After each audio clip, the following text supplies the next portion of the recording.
Okay, great. My name is Sunny Chen. I'm already graduated from Northwestern University. I have a master's degree in integrated marketing communications. Before I joined the program, I used to have some internship with consulting firms back in China. I also had my summer intern in UBS Global Asset Management in Chicago, and also have some experience with marketing agency in Chicago as well.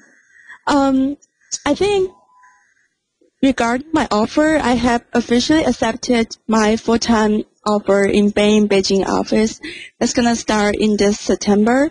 I also received offer from IBM Global Asset IBM Global Commercial Consulting, but I find that strategy is more of my interest. That's why I decided to come back to China and pursue my full-time offer this September. In my spare time, I enjoy different kinds of sports like skiing and tennis. So I would like to discuss more with you guys if you have any question about my background and my interest. Yeah, that's all. Okay, thank you, Sunny. And now, hi, my name is Chang. It's Peng Chang Huang Lei. I also go by T. I am in my last year as a math major at Bryn Mawr College. It's in Pennsylvania. Previously, I've had experience a lot with nonprofit organizations like the UN and World Bank. I also interned in market risk analyst position with HSBC. Last summer, I had an internship with Deloitte Assurance and Advisory, and I've been offered to come back. I haven't decided, but we'll see. I'm very glad to be here, and my profile's on LinkedIn again. Thank you, T. And Yan Wei?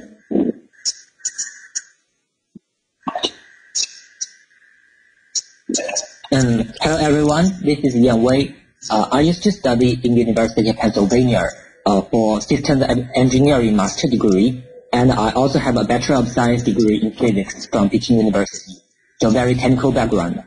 Last year, I joined the McKinsey Beijing office as business analyst. I enjoyed my work very much during the past a little bit over half a year. I also got offer from Bain & Company and Monte Group 2 years ago, so I would love to sharing my experience with you. And in my spare time, I love reading and outdoor sports and Texas Hold'em. We also have a CIN house in Beijing right now with past mentors in CIN group from Bain and McKinsey & Company. So welcome to our CIN house in Beijing. If you have time, if you can visit Beijing, and we can play Texas Hold'em together. Thank you, Yan Wei. And for me, I'm Shuning. Currently, I am a senior math and econ double major at Bryn Mawr College. I've done internships at TripAdvisor, angel investment groups, a hedge fund, but I really find my interest lies in consulting. And last fall, I started the recruiting process and got offers with Bank of America Analysis Group, which is an econ consulting firm. But I decided to take the offer with Parthenon Group, which is a strategy consulting firm, and join their San Francisco office this fall. In my spare time, I really like whitewater rafting, and this summer I'm hoping to go on a trek across Spain. So that's the presenters today, and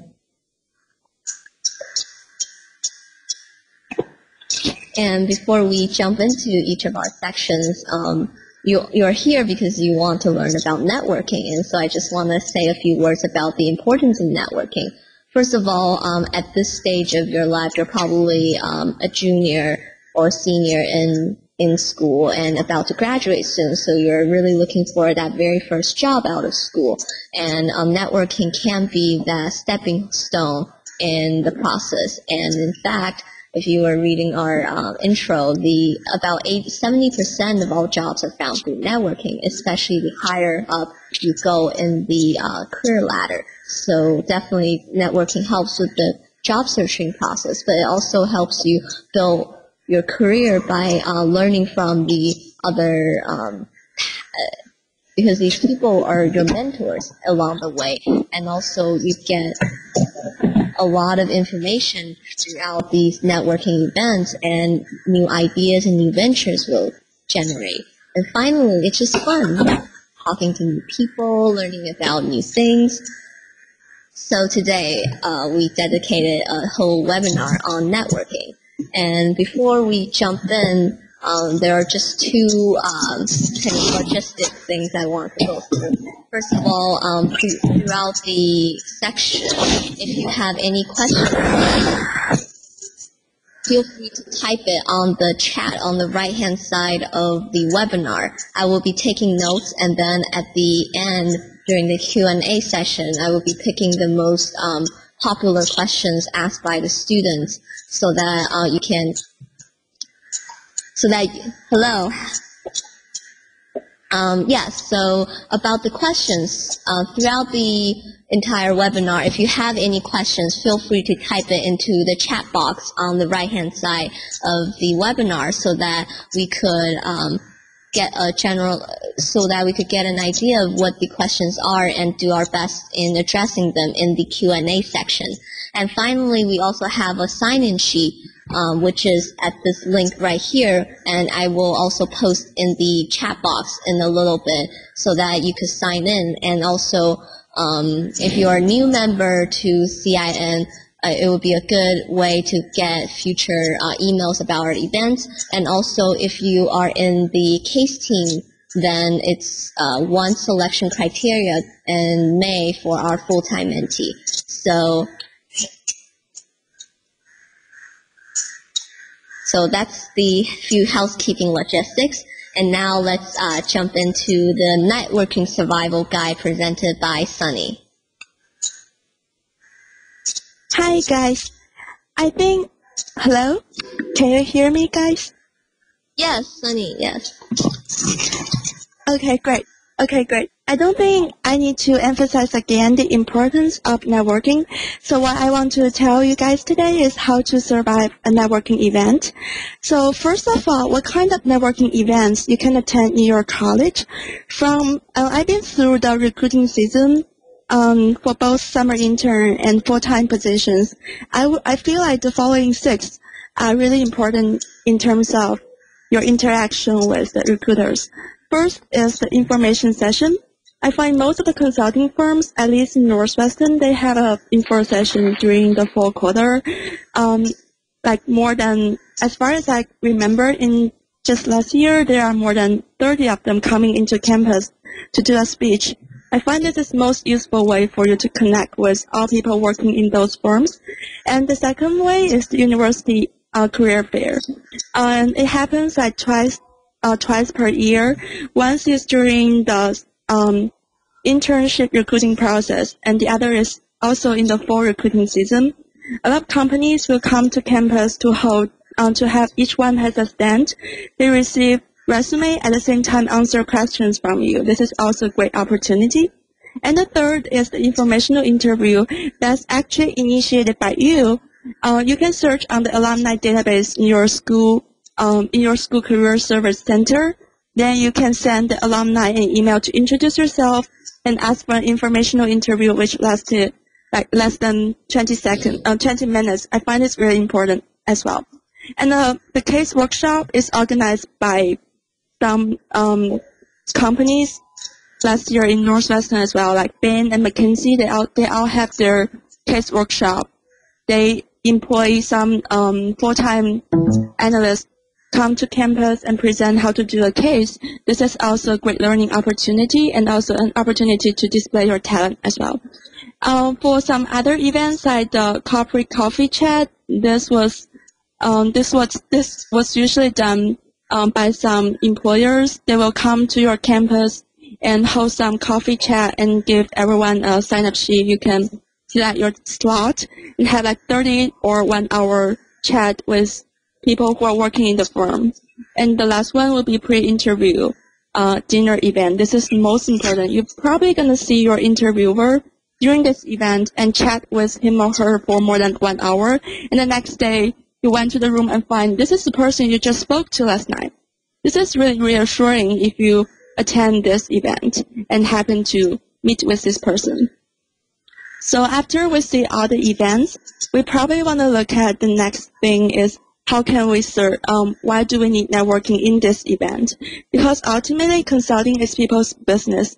Some of the firms actually use this, hold these events to just market themselves, but for some firms, they also want to identify the high potential candidates in these events.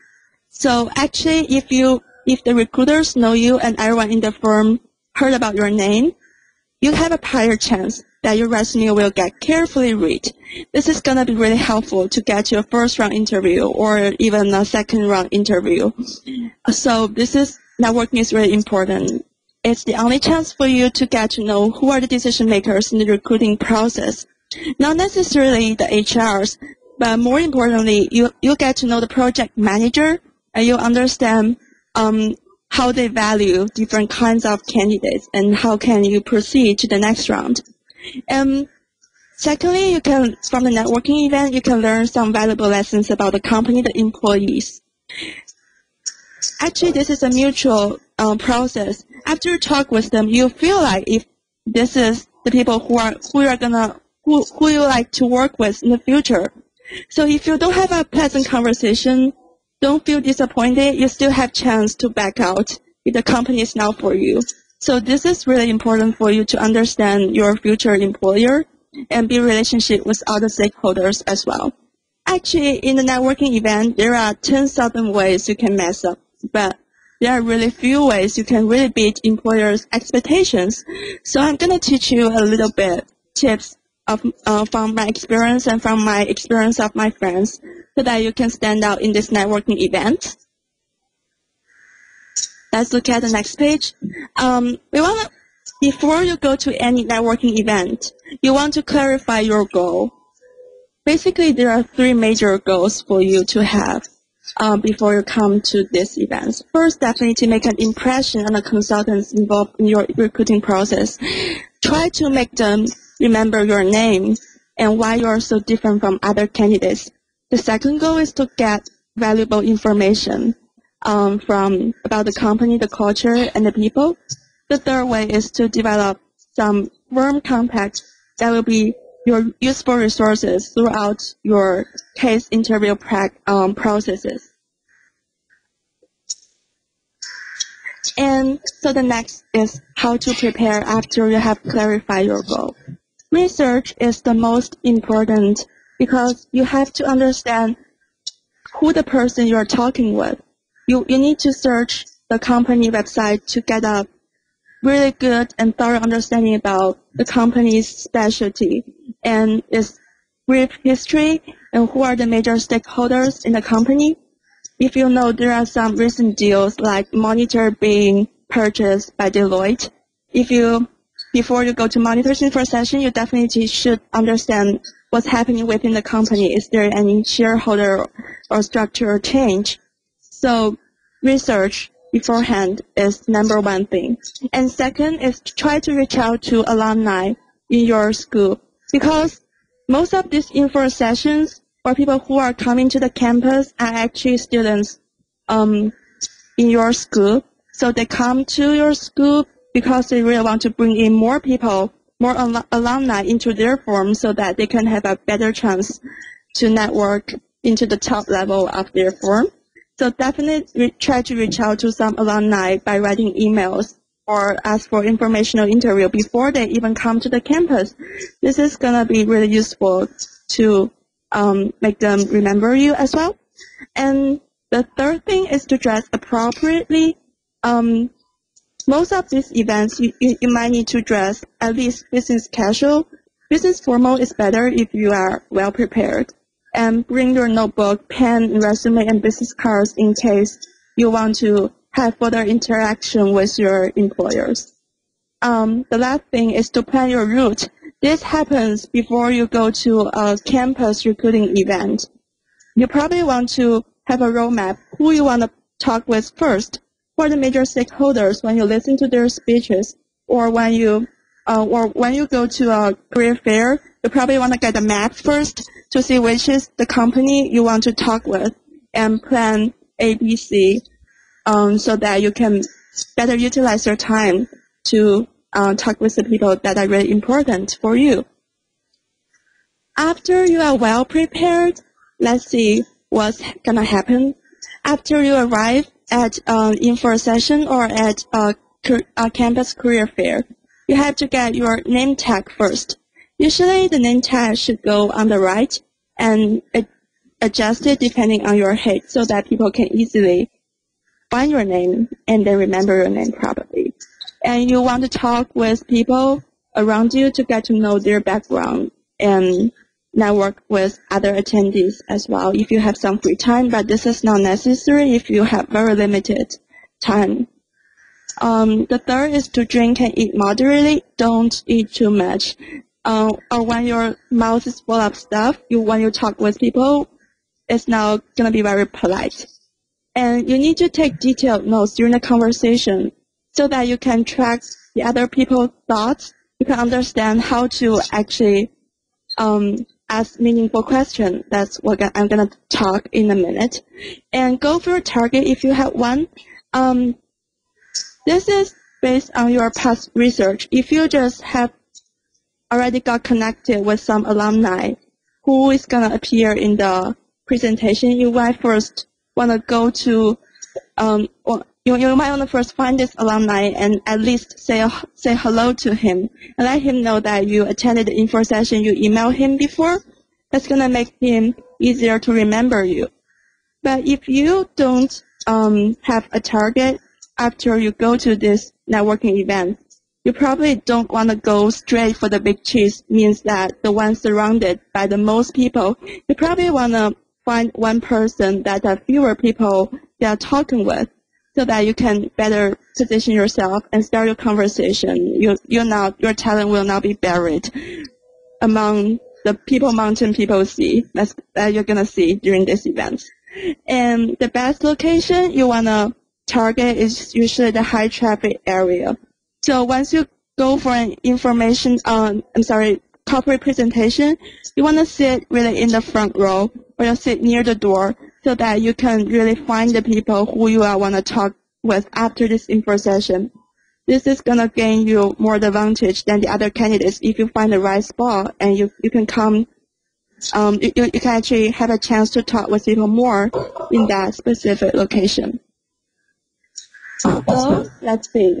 After you arrive and you want to start a conversation with the people around you, before you start every conversation, you should start with a short greeting and a firm handshake.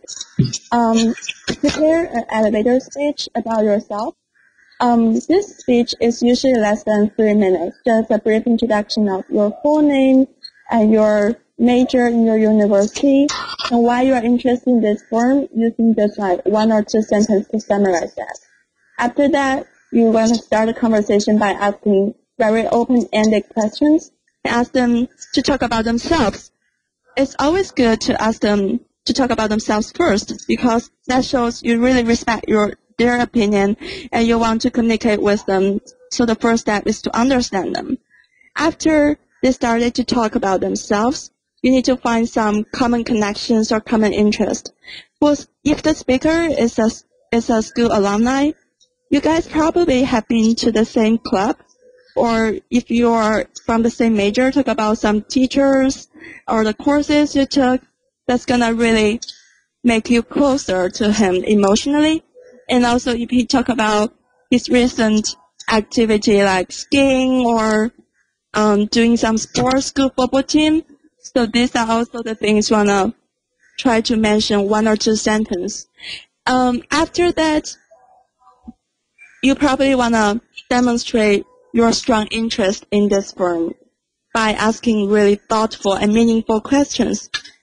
I'm gonna talk about in the next slide. And also you need to know if you can actually, once you're listening to an information session, you can actually use LinkedIn, use your mobile phone to search the person's background. If you have this person's background before you ask some technical questions, that's really helpful. Like this person, he used to major in biological engineering. In your question part, you probably want to ask about latest trend in this industry or something that you might find a common interest with this person.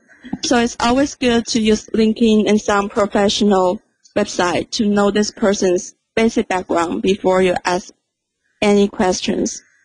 But you might need to bear in mind that if this person is a literature major, don't ask him too technical questions about like engineering. That's gonna screw your conversation totally. And you might want to combine both the work and non-work questions, because if you only talk about work, people might think this is a boring people to work with. So probably you might want to have a really good combination of anything you find that's going to interest them. That's the most important thing. A lot of people will ask, once you start a question, what kind of questions to ask? This is a really good question.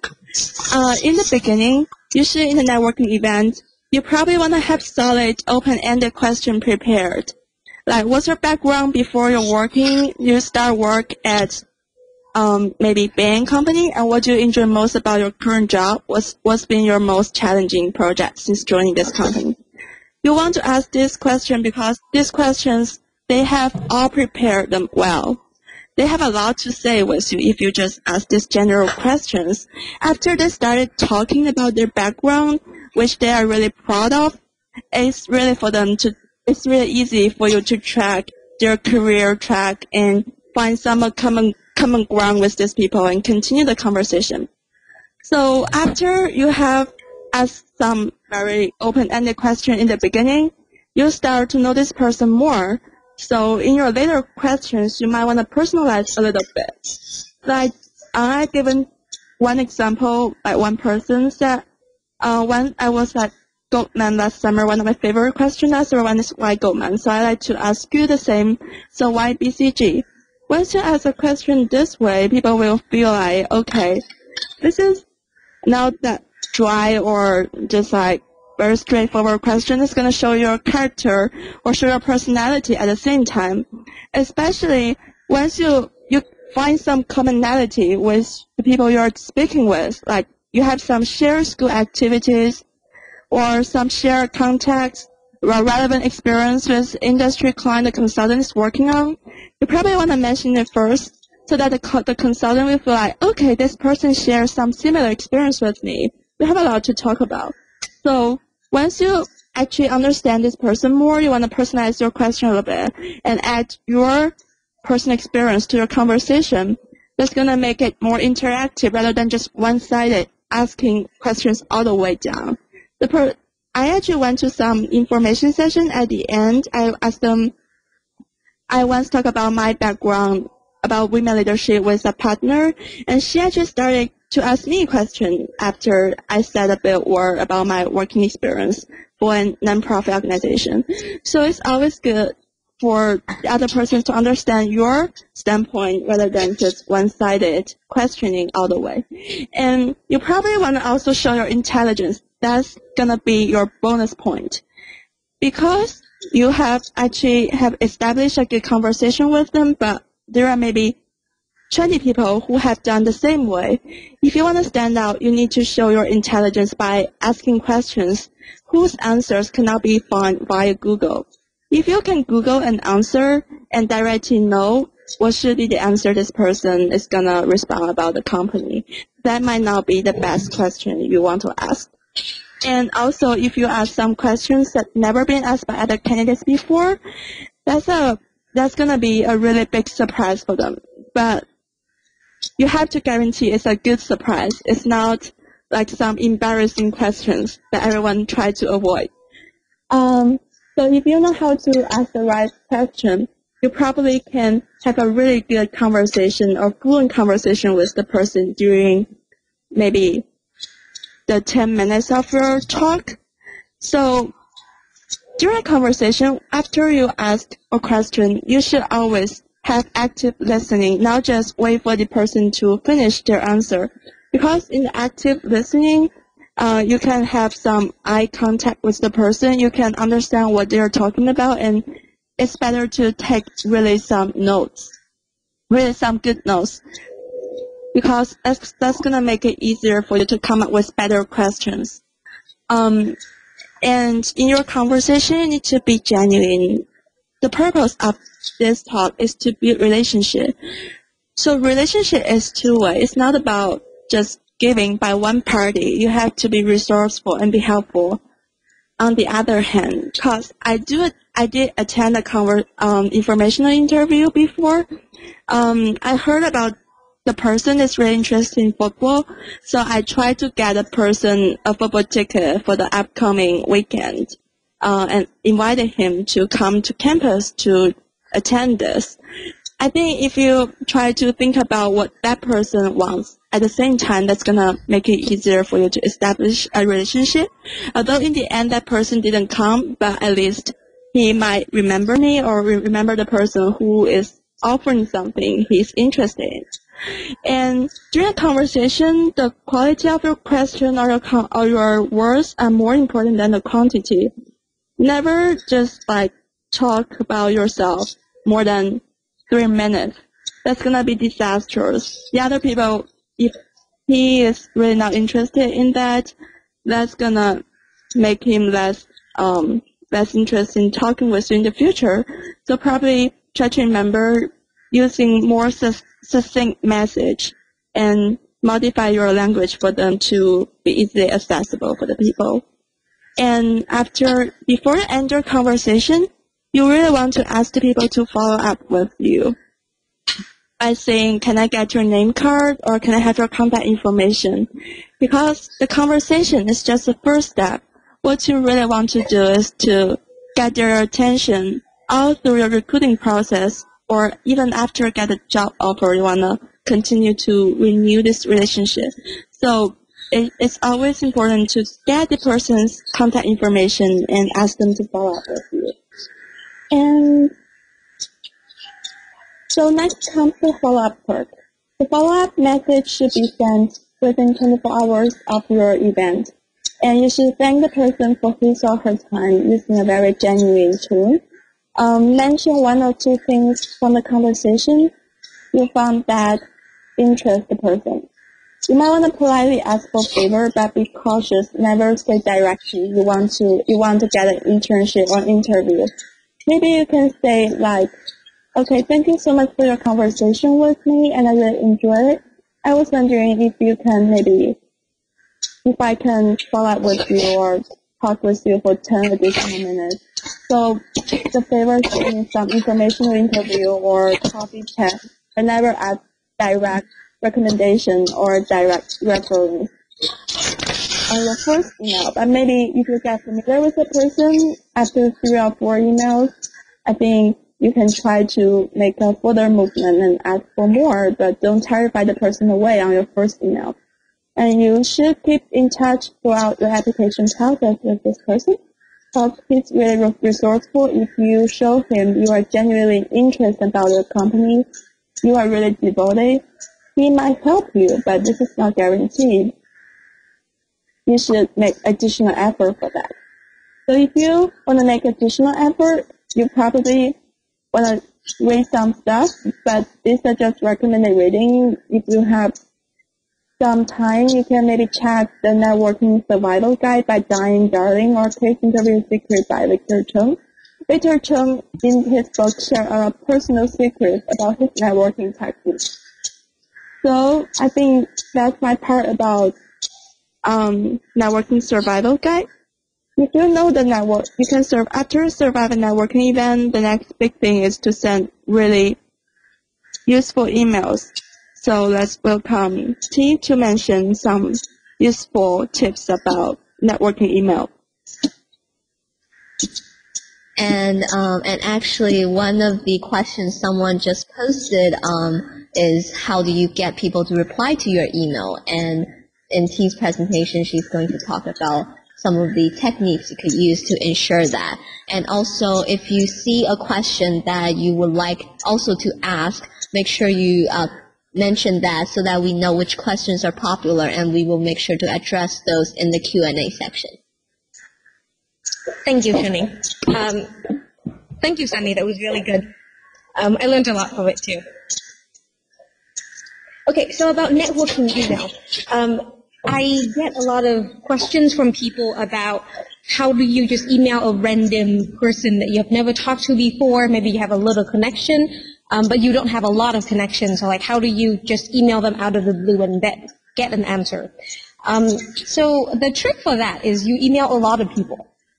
Just like that's a quick answer, is that you email a lot of people. If you get if you email 100 people and like 20 of them email you back, that's a really high number. Usually I think I'll shoot for 10. But if you email like 200 people, 20 emails is a lot. You only really need one job. So just email a lot, and there are certain techniques that you can get, you can do to get a better impression. But basically the trick is just quantity. Okay. So there are three things, obviously, before you write the letter, writing the letter, and after the letter. So preparation, you will need some time right before you write the email to figure out how you will write that email. So the first thing is to figure out your connection. Maybe you have a common acquaintance, maybe you went to the same school, maybe you have some common interest. Maybe you're in the same field, but you need to figure out that connection, because that will help you connect with that person as quickly as you can. Because really, most of the time, they don't have a lot of time for you. So you want to like establish that connection within the first like 10 seconds that they look at your email. The second important thing is to determine your goals. Everybody, especially busy people, really don't like to see an email that just kind of like talk about yourself a little and then end the email. You really need to figure out what you want to do. Do you want to expand your network? You want to know more people? Are you really looking for an employment opportunity, or are you looking just for general career advice? And the third really, really extremely important thing is to come up with actual questions. As Sunny has said before, the questions that you ask will really incite people to talk to you, or to for people to have a better impression of you or your intelligence.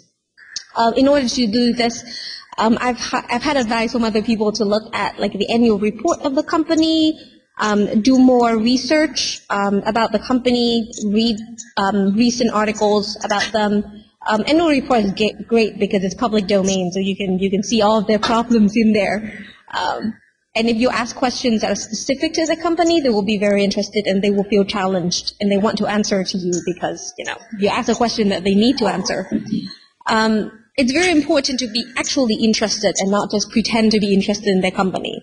And it's very easy for them to detect people that are just asking them random questions to seem like they're interested. So that is the first step. The second step is to write the letter. So I'm going to go a little more detail into how to make this work. Okay. So obviously in a letter, everybody knows there's a subject line, there's opening line. You get like 2-3 paragraphs, and they all have to be pretty short. And at the end, you sign your name. Seem easy enough? Okay. So about the subject line, you want to convey information, because whether or not they will open your email really depends on this. You want to establish some of your connection. If you went to the same school, say if I'm emailing somebody who went to my school, I could say request for informational interview from a Bryn Mawr College student, so they get why you are contacting them and not anybody else. You could specify what you want from them, informational interviews, or you could specify a common acquaintance. Say if you're referred by Steve Jobs, by all means mention Steve Jobs. Or if you were contacting them specifically about a certain job posting, and they are the contact information, then you want to specify it. I request information about this particular job posting, so they know exactly what you're doing.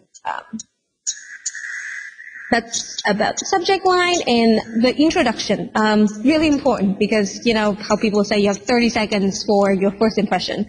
You literally have 10 for an email.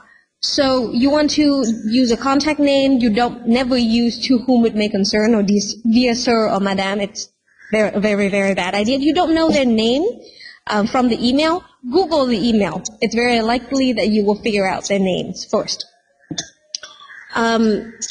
So you want to introduce yourself very quickly, and if you have a referral contact, say that too. Actually, I've got people telling, I've got some consultants tell me that you don't need to say your name anymore. You can just say, I'm reaching out because of this and this and this, because your name will be in your email and your name will be in your signature. Some people really prefer that you write your name, like my name is this and this, I am currently this and this. So it really depends. I don't actually know, there's like a best practice for this. Some people prefer that you introduce yourself. Some just want you to like get to the point. So you want to like get the crucial information about yourself and your connection out first. If you're interested in a particular subject, like advertising, whatever the industry of the person is, you want to like, you want to say that very quickly too. Sorry, can everybody hear me? Yeah. Okay, excellent. Next, I was just worried. Okay, so the next part is you ask the question. This is the most important part, obviously. Now that you've got people's attention, you want to provide relevant, interesting information. If you're emailing a consultant in, say, technology, don't have the ask section to like provide information like, last year I spent a year in the Amazon studying practices of weddings. Yeah, by all means, do not do that. They will delete your email so fast.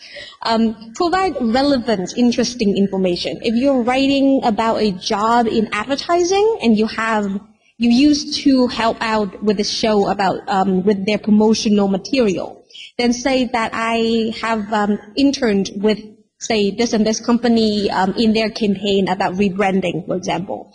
There are like examples. I am currently a head writer for the Girly Show.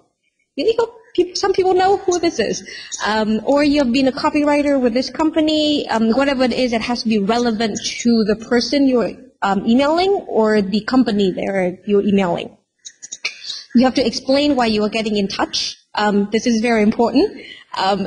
You want this to be succinct, like give it a sentence, 2 sentences at most. Say things like, I'm reaching out because you are a top leader in this particular field, or you say you appreciate an opportunity to meet with them to discuss this and that, either a job or a professional, or their professional career, or a particular industry if you want to learn more about that industry. Okay. And then, obviously, and all of this, everything that I've said should be done within like 6 or 7 sentences. Really don't go further than that. It has to be a fairly quick email. After that, you thank their contact for their time, indicate when you're available, and provide your contact information. This is actually really important. Everybody assumes that they can email people back, but sometimes people will just call you. I know a certain partner at Deloitte. If you email him to ask for like a chat at some point in the future, he will call you immediately after that. And it's like, hey, so how are you? And like, we'll interview you on the phone. They do that. Yeah. And so when you provide your contact information, like even mailing information, your phone number, that kind of stuff, it gives you that's a professional signature. And you will see more professional. This is called professional etiquette, and it's very important. Extremely important afterwards to follow up.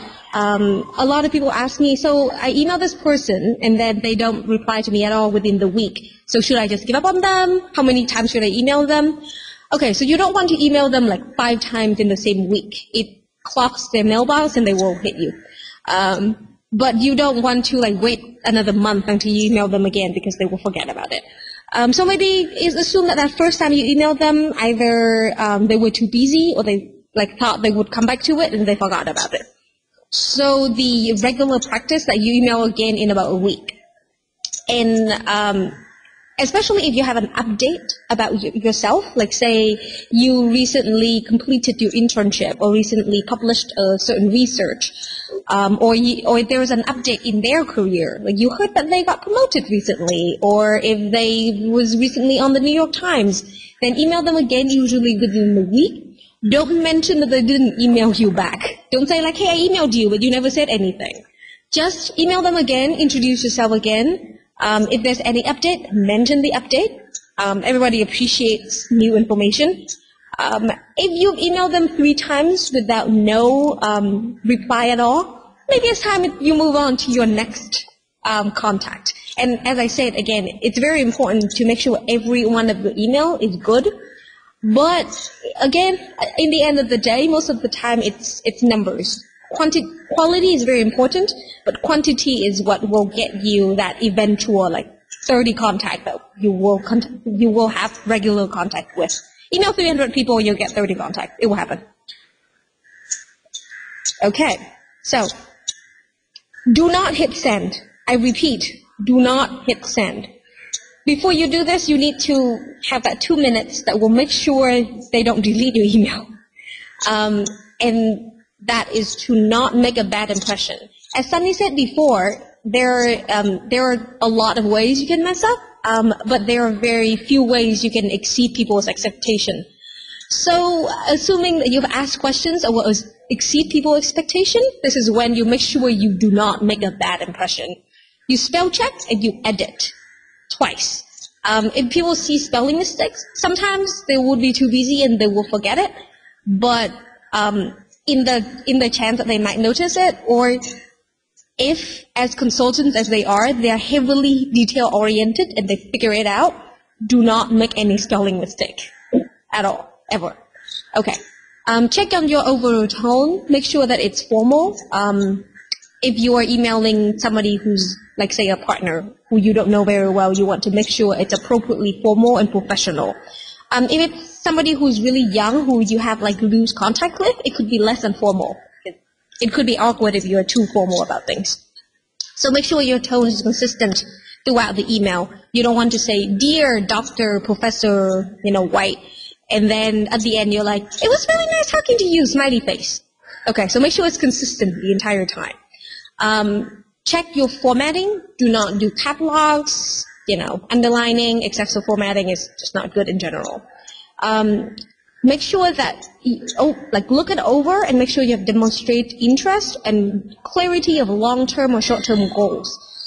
People like to reply to to candidates who seem to be ahead of their game, so they don't have to work as hard on that candidate. So what demonstrate the ahead of your game is that you have clear interest and you know clearly what in the long term you want or short term that you want. If you don't have a long term goal, you don't know that you want to be a consultant in technology, that's a long term goal, say for example. Your short term goal could be, I want to find out more about consultancy in general. That's a good goal to have, but make sure you have something, like a goal. Be extremely succinct. Imagine they scan out your email in 20, 30 seconds. They probably have hundreds of emails a day. So be very succinct so that they could scan your email and get what you want and everything. Do not ask for a job. Don't email them and say, "I heard your companies are hiring a lot lately." Ask for information, a coffee, a phone call, and during this time, if you really impress them, they will give you a reference. It will happen. This is the golden sentence that a lot of consultants have told me. If you really want to attach your resume, and they do want to see your resume because before they talk to them, they kind of also want to know your background. It's likely they'll check you out on LinkedIn, but resume is always good. And sometimes it's awkward if you've talked to them for a while and then you want to give them your resume, but it's awkward when you're third email in, it's like, "Hey, this is my resume." So maybe on that first email, you could say, "I've attached my resume for your reference," and just attach the resume. If you have updated your resume, you could specify it and say, "I updated my resume recently." It's very important that you focus on the person and not on yourself. I know it's important to impress them with your qualification, but ultimately everybody wants to talk about themselves, want to feel that they're important, and that this is not like a mass email. They want to know that you're emailing them for what they know and who they are, and not just you're emailing everybody. Even though you are emailing everybody, just make sure that they feel special. Okay. So that's basically it about emails. If you have any questions, do post them, and then we'll answer them at the very end. I've had, I don't know if it's luck or if it's email luck, I've had pretty good returns on my emails, and it's a quantity and quality game. So we'll make this happen. All right, thank you, T, for the great advice on how to write the emails. And we also know that for a lot of the students participating in the webinar today, we come from some of the non-target schools, and so we put together a few slides addressing that and how you can use some of the additional resources to find your dream job in the process. So first of all, because a lot of us don't have the opportunity of having the recruiter, the companies to come onto our campus and do the recruiting and the info sessions, it's time that we build our own network and reach out to the larger community.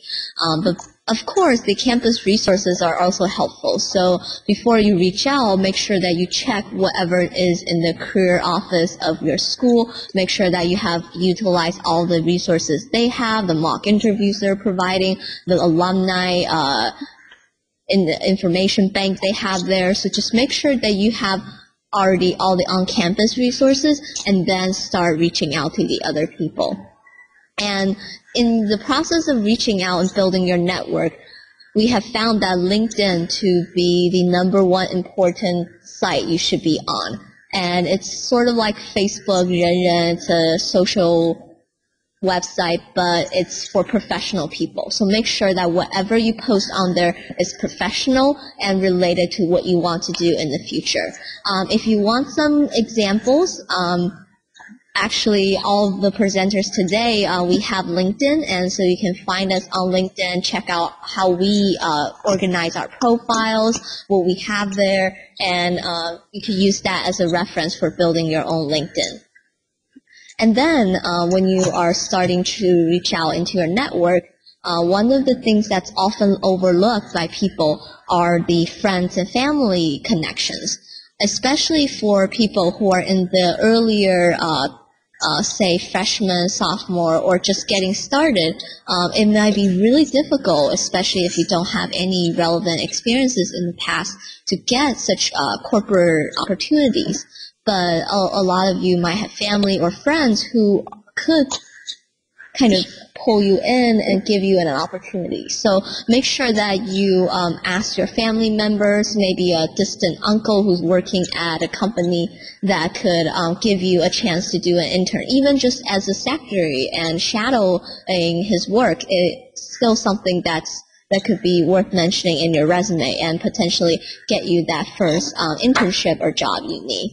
And then also there are various interest groups. Of course, like CIN, the consulting network, is one interest group that you should join if you're interested in consulting. But there are other interest groups, and often you can find some of the best networks not only come from professional networks, but from just interest groups. Like I've met people on rafting trips that are consultants and have been mentors to me throughout my application process. And it was built on the common ground that we both really like rafting, and we looked after each other during the rafting trips, and that really helped us to connect.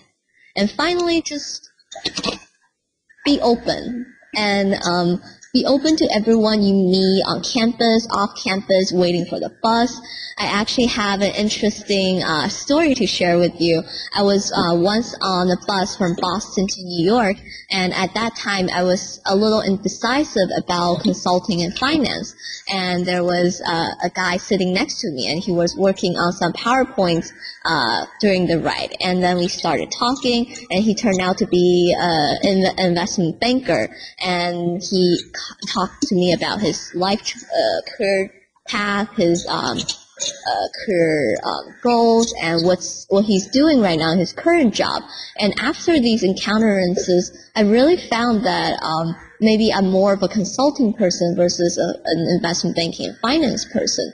So really, be open to everyone you meet, and just be friendly and nice, and be ready to talk to people. I know that even though for non-target schools we don't often get info sessions that are on campus, but if you check out the career website of companies, they often have online info sessions right now, and those are good things you should look out for, especially during the recruiting season. And the month of September is when all the info sessions are happening. So make sure you check daily on the companies that you really, really want to go, and make sure that you are in loop of what's happening and what's available from the company. And also, there are targeted events that are especially for students not coming from target schools.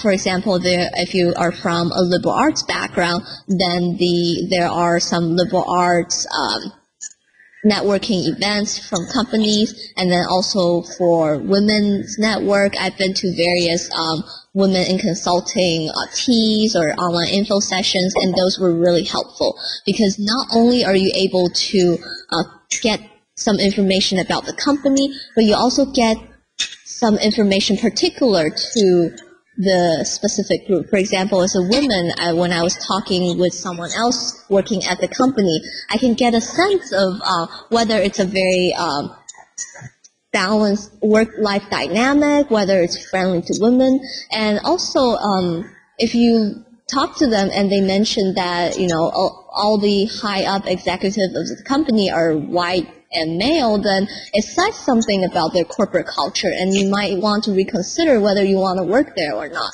So really, these events are very helpful, and if you come from some ethnical groups or from the LGBTQ community, then there are targeted events as well. So make sure you go onto the company's website and look for those, and also do a lot of Google searches. And finally, you're meeting tons of people, especially during the recruiting season. You're getting maybe dozens of business cards every day. So one important step for you to take is to make sure that you keep track of people you meet. I personally keep an Excel spreadsheet of every single person I've met with their contact information, some fun facts about them, so that when I email them or keep in touch, I know how to address them.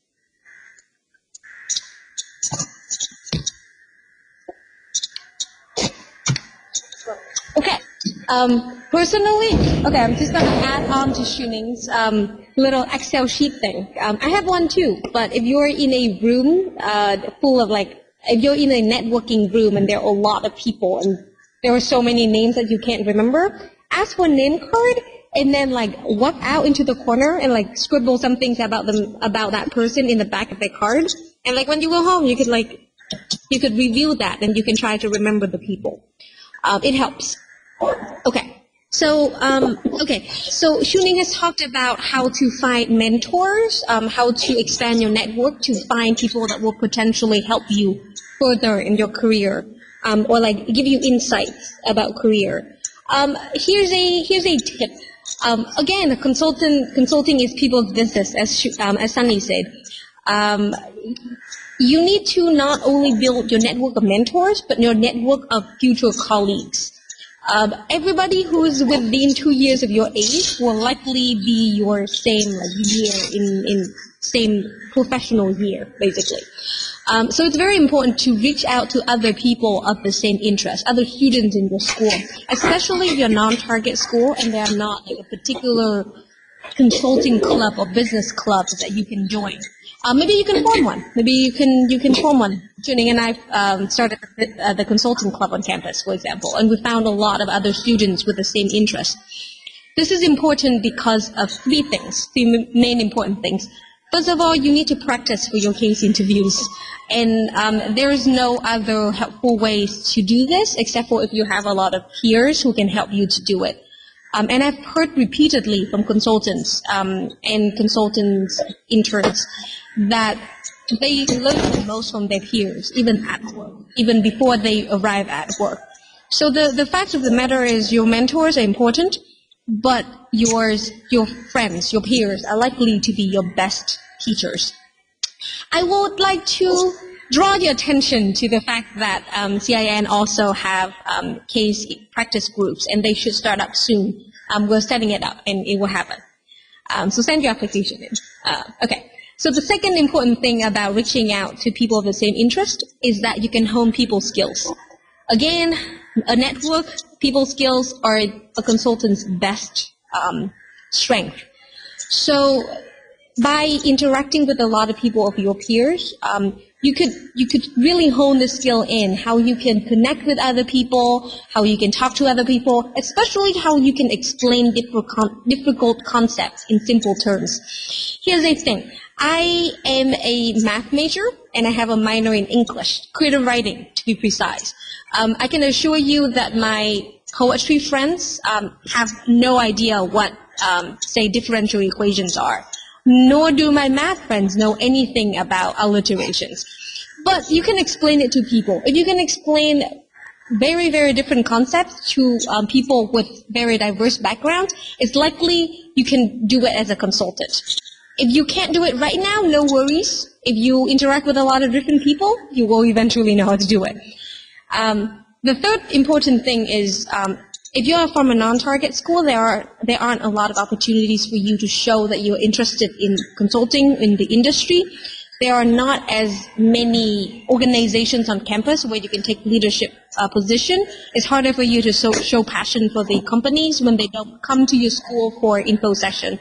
So this is your chance. If you have you have a group of people, there are many ways you can use this network to show that you are passionate about consulting.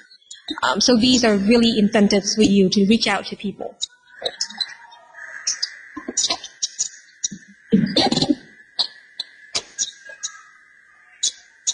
Great. And now it comes to the question of finding consulting internships. We all know that in order to find a job in consulting, you have to demonstrate that you have the necessary skills, that you develop the tools to become a good consultant in the future. And the best way to do that is through some of the internships.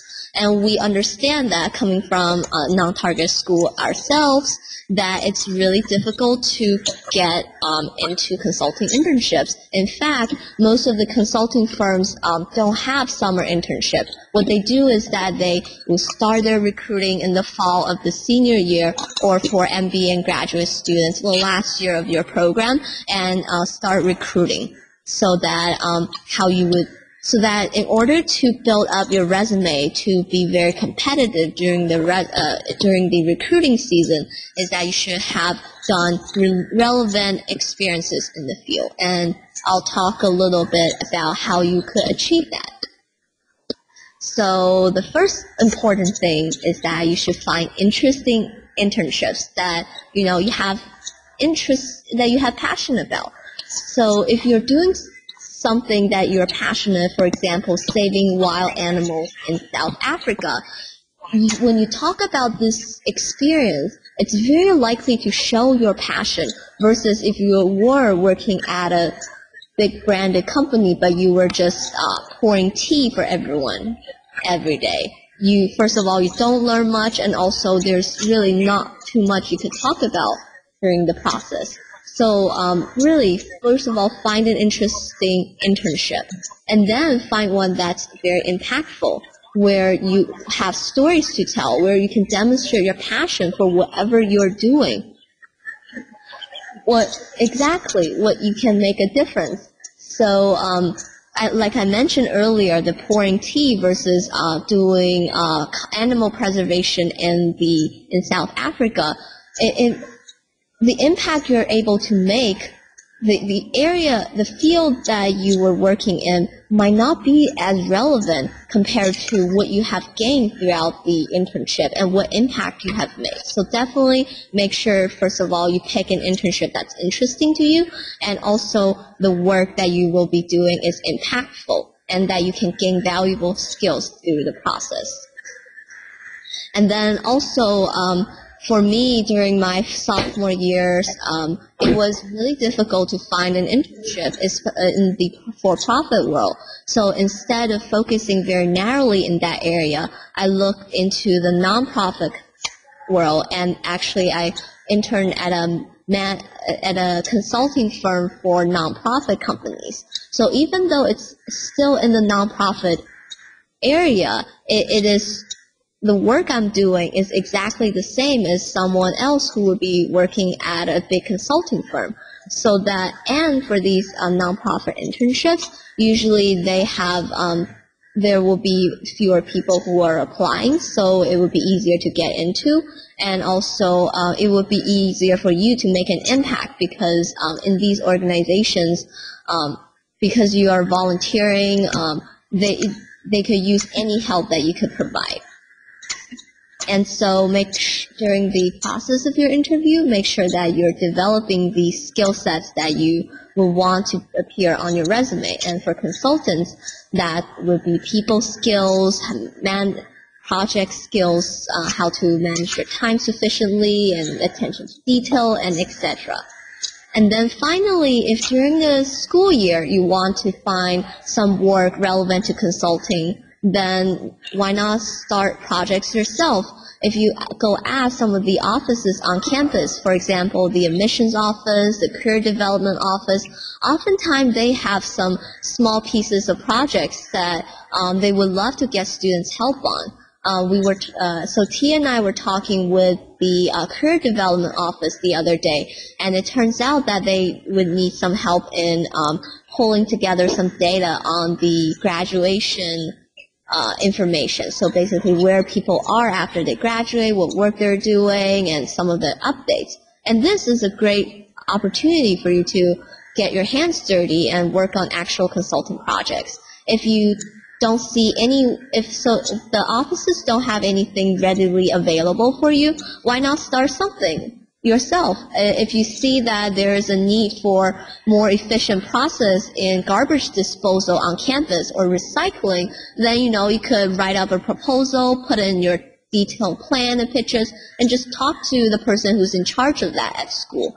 So really, a lot of times for consultants, it's about your passion, and it's about ability to identify these projects. Excellent. Okay, so right on that note, I would like to point out that when you go into an interview, when you talk to consultants, it's they would detect very fast if you're one of them. And I'm not saying just as firm culture, but I meant, do you have a consultant mindset? Because consulting is, after all, a mindset.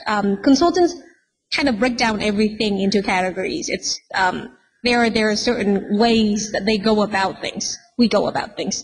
So it's a very important thing for you to build that mindset. Just every day, just think like a consultant. Basically, your entire life is a case study. Most problems that you have in life tends to imitate case studies in some sense. I have a funny little example to this. So I was talking to one of my old neighbors, and she's around her 30s-ish, and she has a boyfriend. And she was talking to me about the fact that they both want to get married, but she doesn't know if she wants to get married to him, because they do love each other, but their interests are very different. So when she asked me, the first thing I did, I don't know if it makes me a good friend or not, but the first thing I did is to pull out an Excel sheet and give them two columns. This is my friend's columns, and then her boyfriend's columns. And then we shall now look at them in these different categories. Whether or not they want children, whether or not they want to live in a house, whether or not they want to live in the States or elsewhere. And it turns out that they have more negative points, which is incompatibility points, than they have in their compatibility points. So if I were a consultant, the first thing I would tell them is, according to my data and my little survey over here, it is not advisable that you would enter into this marital contract. I wouldn't advise that you say exactly that to your friend, but that's how a consultant would break down a personal relationship question. Anyway, it's a funny way to go about it, but it's easy. It's not as hard. The moment you start it, you will find that thinking like a consultant is not really so difficult. So once again, you really want to be proactive. You want to conduct independent research. I promise you, there are so many ways you can look at different things even on your canvas, and come up with ways you can be a consultant about it.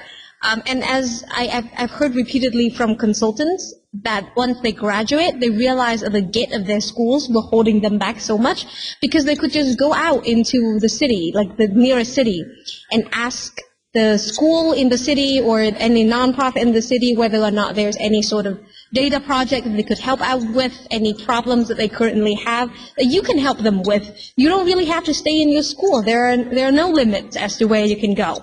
So be proactive and go out and like get research done. Follow your passion. If you really want to be a consultant, you're drawn to problems. Any kind of problems at all. Most of the time, if you contact companies, especially if you have a consulting group on campus, you have a few people who have a little experience in data. If you really want, really have passion for it, you could just contact companies and ask them if you could propose. You could give them a proposal. You want to do a market research for them or competitor research. Because most of the time, these companies are making their analysts do it, the entry-level analysts do it. And they don't even have time to do these things. So if you volunteer to do it for them, they will let you. And they're excellent thing to talk about in your interviews. They're excellent thing to talk about when you expand your network, when you contact these alums or acquaintances. You could talk to them about, like, this time when I did competitor research for this firm. And they're excellent conversation starter. And there would be things that you really like and you feel passionate about, so you don't have to feel fake or like if you're pretending to like them, because you do actually like them. A very important thing to think like a consultant is that you have to build your brand. Once you become a consultant, you still continue to do this. So why don't you just start even before you become an official employed consultant? So be the go-to person to something. Even at your school, maybe you are the go-to person for any sort of marketing, promotional material. Maybe you're the go-to person when you have to do any sort of data. Maybe you're the go-to person who knows everybody on campus, who knows everybody's good points, bad points. You're that human resource person. So you build your brand right now. What are you best at? Are you best at knowing people? Are you best at learning a new thing very, very quickly? What is it that you're really good at? Build your brand right now and make sure everybody in your network knows that it's your thing. Because it will help you now and will help you after you get a job.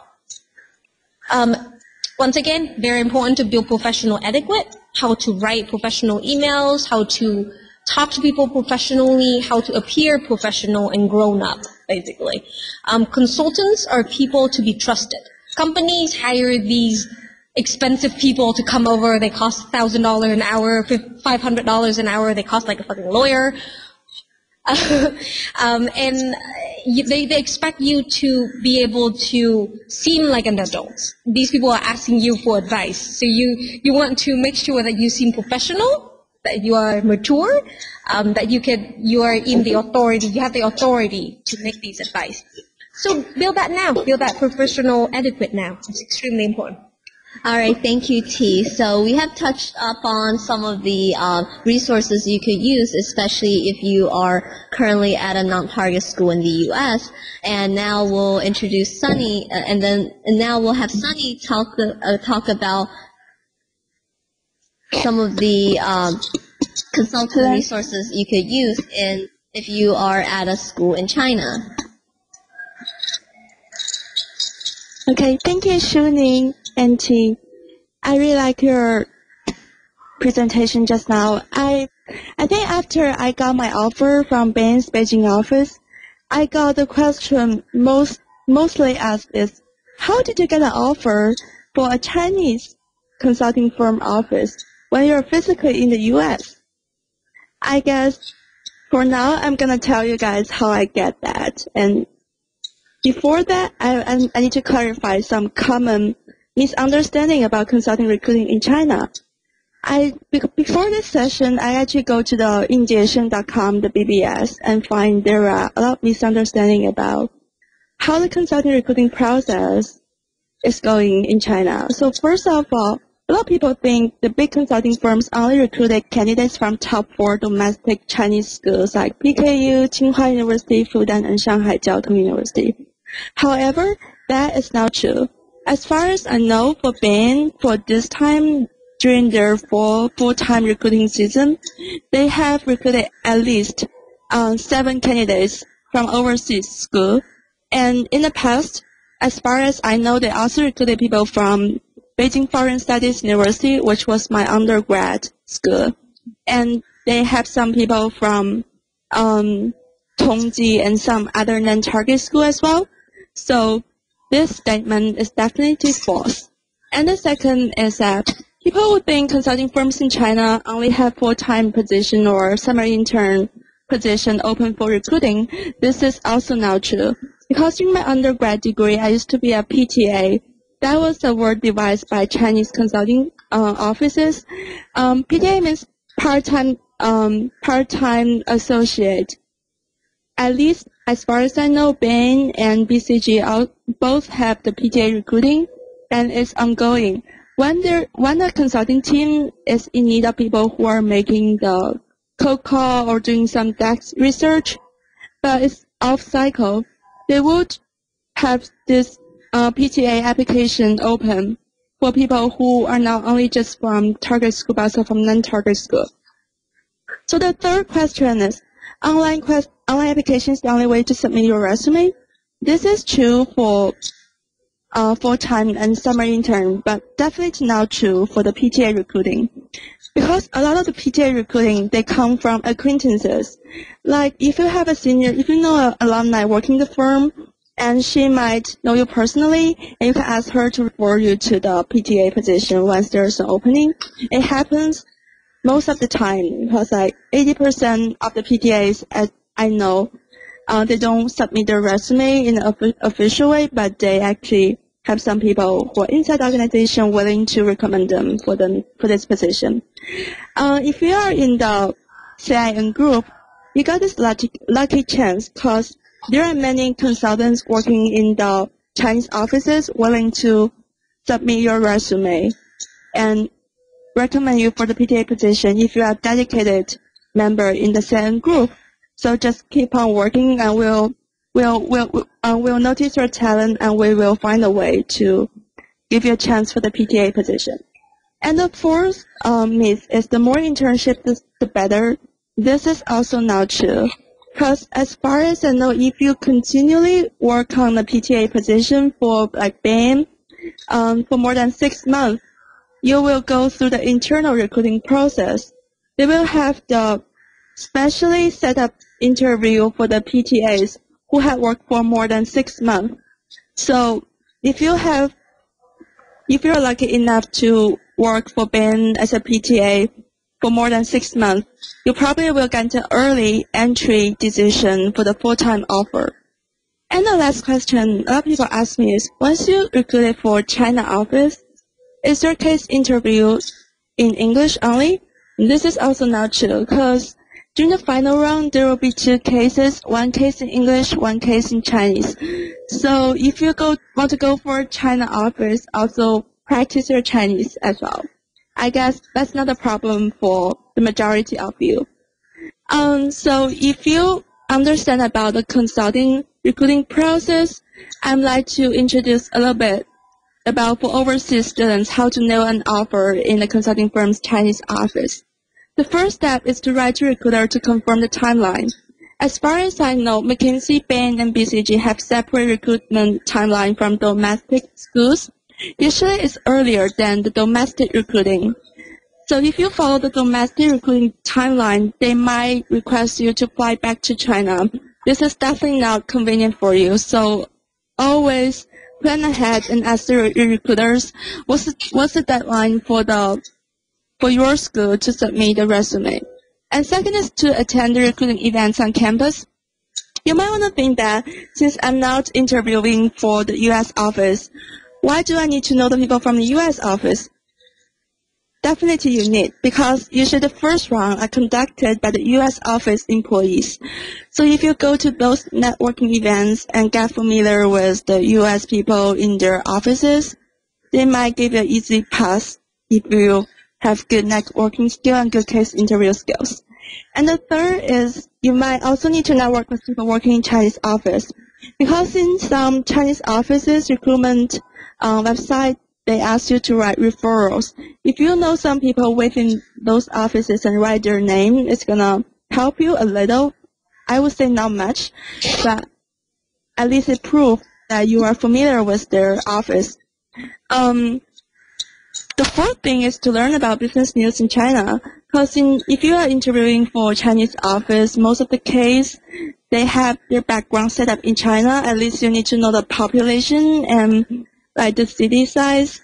Because in Beijing, the population is definitely not at the same level as in Chicago or New York.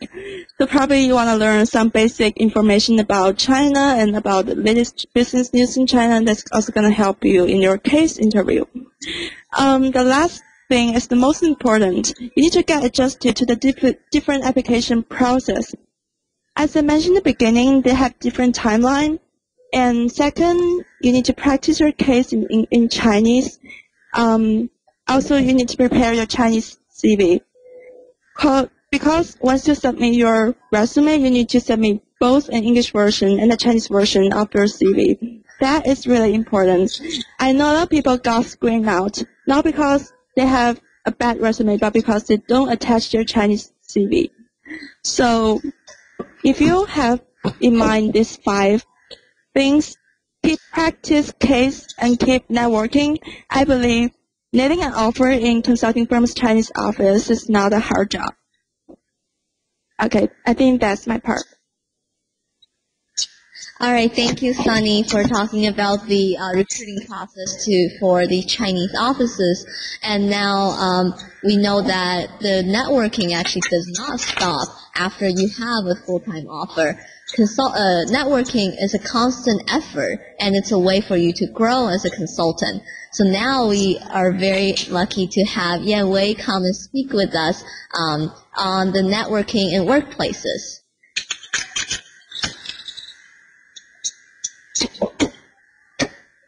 Hello, Shani. So one quick question. So we have another slide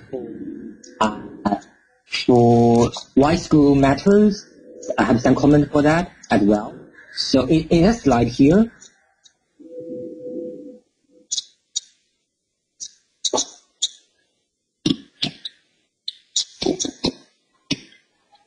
hello? Hello, yes. Can anybody hear me? Yes. So yes. in a slide here, or I just... Yeah, you can click on the arrow on the right to adjust. So try to find the slide. Okay, here. Oh, yes, it's under right here. Okay, so thanks for your sharing of amazing techniques of how to network. And here I also want to say something about why school matters from the perspective of a consultant who have helped our firm to screen the CV. So for those of you from non-tech schools, it may help you understand the implication and help guide your way and make decisions during network. First of all, your school matters most during CV screening. Don't worry too much about it during interview. What's the reason for that? For every consulting firm, they will receive thousands of resumes, sometimes even about 10,000, for only 1 or 2 offices, especially in China. So they need quick ways to distinguish which are the right ones. So just imagine the criteria at a house. On the top of it is CV screening, and there are 3 pillars. Academic achievement, that's number 1. Number 2, internship, and number 3, leadership. So for those 3, academic achievement is the easy one. It's always easy to find a clear cut for the criteria. Which ones are the target school? What's your GPA? So for those of you from non-target schools, you are in a very disadvantaged position.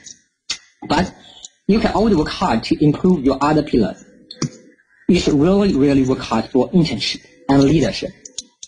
Besides of gaining more experiences, as I mentioned, you can try PTA, or you can participate in more extracurricular activities, have leadership positions in different kinds of student clubs. Besides of that, please really sharpen your words in the resume. Highlight why your internship and leadership experiences are great. You need to explain that to the HR and consultants in the target firms. Here I have an example. So I knew a McKinsey manager before I got an offer, before I got into the firm. So one day I sent my resume to her and asked for help. She said that we really care about leadership. You said that you were the president for Chinese Students and Scholars Association in Japan. But we are in China offices. We don't really understand the so-called Chinese Student Association. In US, it sounds a little weird. Are there really a lot of Chinese students in your university? How big is it? Is it really something very serious? And now I explained to her that we have over 1,200 registered members in our mailing list. We hold different kinds of big events with hundreds of participants and sometimes above 1,000. So it's something really serious. Then she told me, well, you should really mention that in your resume. So I add one sentence. So I'm president of blah, blah, blah association and with 1,200 registered members. Then the HR consultant, they understand it's serious. It's some organization they are not familiar with, but it helped them to make a decision that I have strong leadership position and experience it. It helped me to pass CV screening. It's really, really helpful. I can recall that during some internship application, I filled nearly every CV screening for top 3 to 5 consulting firms, but for the full-time application, I passed all of them. So, sharpen your words, try to highlight your internship and leadership experiences, and for academic achievement, if you have high GPA, that's okay. If not, try to network. I recall that I saw some questions raised by Zhao Qizhuo on the left. He said that he felt guilty to try to network with professionals. He thinks that it's kind of using them. I think that's really a good question. For one hand, I think you should not try to act as using them. You try to make friends with some professionals. You ask them for help because you really want to get to know them, even after you get an offer. For example, I have tried to network with people from different kind of consulting firms, from Dan, from McKinsey, from Lodenberger, from different kind of firms. After I got an offer from McKinsey and come to Beijing, I really try to contact with them as well, have a tea, catch up, say thanks to them, even though I don't get into your firm. On another part, really don't be that guilty, because for consultants, for HRs, it's their honor or responsibility to help the firm to recruit the talents. So, but it's very difficult for other people to judge your past experience. So, if you can help them to do that, it's really helpful. You help them to do better and to make more contribution to the firm. Okay, so that's for Wise Group. That's for the some comment for the CV screening part. Now let's move on to the networking in workplace. Just imagine that after months or years of hard work, you finally get into your target company. As a student, you have a clear goal for networking when searching for jobs. But maybe as a young professional, it is still important to network, but you will meet different problems. Now you have several years to decide what to do next and build up your skill. It becomes a long journey compared to job searching season in campus, the short period. So right now you have a lot of time, you can relax, enjoy your life and work, and for every long-term network relationship, no matter personally or for the work, it matters only when you are friends. So take it as a long-term relationship. You will have different kinds of circles. Number 1, friend. Number 2, colleague. Number 3, clients. So first for friends, what's the problem I have right now? So as a young professional, I have much less time. I think friends are my most important network. And I used to spend hours and hours with friends, playing Texas Hold'em, maybe clubbing, having dinner, have lunch, and still so on weekends, but time become luxury right now, after I work. And every day I work until 12 during weekdays, feel stressed or tired on weekends. So I really want to have some personal time, but I have so many friends. Some of my friends, they have different choice. They choose to stay with friends from brunch to lunch to afternoon tea to dinner or to late event. But for me, I really want to, sometimes I want to stay alone, do something quite personal. So for me, I really want to be very efficient. So I have some tips for those of you who may also find that your time is very limited. Number one is you can have group event. We hold a Texas Hold'em event in my house every 2 or 3 weeks, 10 to 30 people each time, different friends. So before we play, we will have a chat. We will say what's happening in the past 1 month, what's going on, what's something new, what make you worry or what make you happy. And we help each other to solve the problem emotionally, or we come up with a solution, kind of like that. It's really a very good catch up. And very efficiently, for 1 hour, you catch up with 20 or 30 people. And number two, you don't really need to meet your friends. You can communicate by phone call or text message. I have a story like this. I have a very good friend, which I interned with in a local private equity firm. When I came back to Beijing, I told him that I'm coming back. Why don't we hang out? But it turned out to be that I travel so much and so does he. So we don't really have time to meet personally in the same city. If we really do on weekends, it takes hours to get to one another's place and maybe another several hours to have dinner, to catch up. It's really time consuming. So one day recently, I just called him for half an hour. I told him what's happening recently. Right now I'm very interested in entrepreneurship, what I am doing on weekends, how do I feel in a consulting firm, what's the difference, what's the happy thing for me. We exchanged information. So did he. So it's really efficient. For half an hour, it's solve a problem I couldn't solve during the past half a year. But it's very efficient. From then on, I tried the efficient way.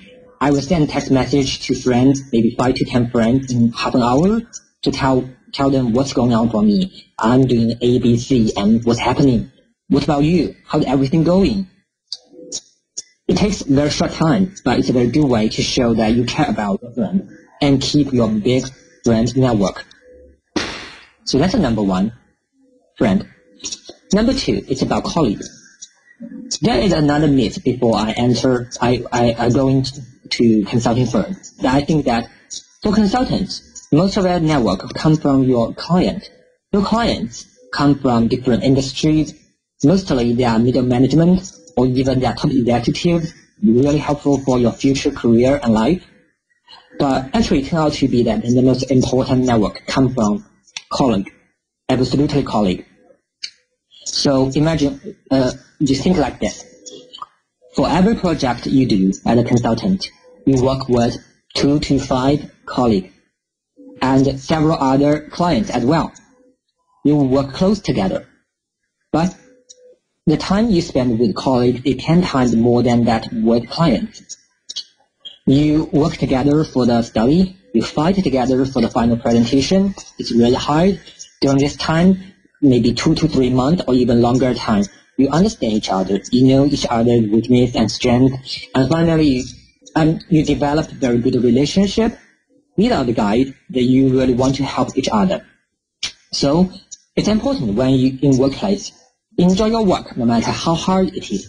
Help your colleagues as much as you can and find the right ones that you appreciate each other, value each other's relationship, and it's not only very helpful as personal friends, it will also be very, very helpful in your future career. When they become your alumni in clients, corporates, in private equity firms, and middle management executive, they are the ones who are most willing to help you. And finally, client. It was also very confusing to me how to develop friendship with client. And it turned out to be that my manager and my partner told me that just treat them like friends and grow up together, but not every one of them. Still, found the one that you appreciate each other's work, you value each other's friendship and experiences, you can talk to each other and can hang out like friends. Found a few during your 2 or 3 years of consulting work, and you can grow up together. The best story I have ever heard is one senior partner in McKinsey. He used to be an analyst, and there's a client in a very huge corporate, one of the top 10 biggest corporate in the world.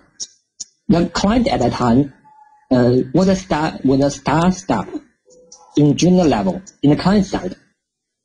As a star guy, he was chosen to be one of the client team members to help support and provide some data to our consulting team. So the senior partner at that time was analyst. We worked very close together with the client staff. Years later, the analyst became the manager, and the client became one of the middle management, one of the senior managers. Again, the client team, they work together. And then finally, a senior manager. Again, the client team, they work together. And then finally, one became a senior director in McKinsey firm, responsible for one industry practice in North America. Another became CEO and president for one of the biggest companies in the world. It's a very, very close friendship. They grow up together for tens of years, for decades. So the CEO, after decades, still need our senior partner advice for how to manage their company, and also for personal career development advice. What to do, how to do better, how to report to the board, and about also seek for advices about some personal, emotional feelings when he feels down, when the board challenges him, when the business is bad. Very close relationship. So our partner get projects from the client every year, several projects, and give back for the relationship and advice, not for the project itself. So this is the best project. This is the best story I have ever heard. Find some clients you appreciate and value each other, and you grow up together, and you treat like a friend. What's the definition of friend? I asked my manager and partner who told me the story. They say that you will get married in several years. Maybe after 2 or 3 years, when you leave the firm, you go to B-school, you have 2 to 3 clients who you want to invite for your wedding. They are not the executive. They maybe not be the middle management. They are the junior guys in the client side. But you can grow up together, and you will become very close friends. So that's a client friend you should find. Okay, so these are the 3 circles: friend, colleague, and client. Just enjoy your working life with them. It's a long-term relationship. So now this page. So for the 3 circles, you will find your body and mentor. You have someone who you can turn for help, and you know what kind of help it is. I guess most of you know 中国好声音 the program. There are 4 mentors here. Not every one of them is the master, but you can always find the one suit you in certain area. The one maybe who can teach you how to survive the first year. It's really difficult and it's really tough. And the one maybe who can teach you how to settle down in a new city when you move to a new office. The one who can tell you which career path to choose after a few years. Still do consulting, you go to B-school, you do private equity, you go do corporate, or you begin to do your own startup. Different kind of choices, and you need different kind of people's advice. So you can always find them in your friend, colleague, and client network circle. People have different skills. You can find the right one that you need. Okay, so that's my part. That's what I want to say for networking in workplace. All right, thank I you guess so much, not. Yanwei, for your great presentation. And now we'll come to the Q&A section. So I have taken notes on several questions, so we'll go ahead with those. And then if you have additional questions, feel free to post them now, and we'll try to get some questions asked. So one of the first questions was during the networking events, especially when you're meeting tons of new people and all the English names, all the Bobs, and maybe you have two Steven in the same room, how do you make sure that you remember them? And I think I'm just going to jump in and answer this question because personally I find this a very difficult thing to do as well. And I'll tell you how I overcame that. So first of all, when you go into a networking event, most likely people will have business cards. And so one thing you could do is that you have a pen and a business card at hand, and like T mentioned, after you talk with them, walk to a quiet corner and just write some information from the conversation down to make sure that you can remember it. But then also another thing you could do, if you don't happen to have their business cards or any pen or paper to write things down, you could just link the name with the specific characteristics of that person. For example, if the name of the person is Bob and the person happens to grow a beard, then you could just say it in your mind, not to their faces, like Bob, the guy who has the beard. And these kind of connections will help you remember their names. So that's my response to remembering names and networking events. And then there are several questions about the PPA recruiting. I know Sunny has been answering people's questions on the chat. So would you like to just talk about the PPA in a little more detail, Sunny? Okay, I think I'm gonna simplify my answer. A lot of people ask what's the difference between PTA and summer intern. I would say summer intern, there are 80% chance to get a full-time return offer. But for PTA, you have to work really, really hard to transfer this into a full-time because it happens all over the year. It's project-based. So if you have participated in like 5 projects in a row, you might get an additional interview for a full-time or summer intern position, but that's not guaranteed. The PTA, I would say, is a better chance for you to get a flavor of the consulting life in China office. And the application process is by internal referral, or you can see some job posting at injiesheng.com or some other job board. And we can talk about it more if you are interested. You have my personal contact information, and we can discuss after this session if you are really interested as well. Thank you. Yeah, thank you, Sunny, for that. And then following that, the next question is on how to maintain sort of like an email relationship with another person, whether it's a mentor or as a contact. And I think T could talk a little bit about that. So what to do after the initial email. Okay, so about that, I mean, you really should start thinking about these people not just as your contact point into a job and a point in your network. You need to maintain a relationship not unlike a friendship with them. So remember things about them, talk about their interests, like not even professional interests, like what do they do in their free time. It's actually really good insight into what kind of corporate culture it is. If all your points of contact in that company has no interest, apparently they do nothing but job. That will tell you about like the type of company that the company is. So like maintain a relationship not just on a professional level, but perhaps on a personal level as well.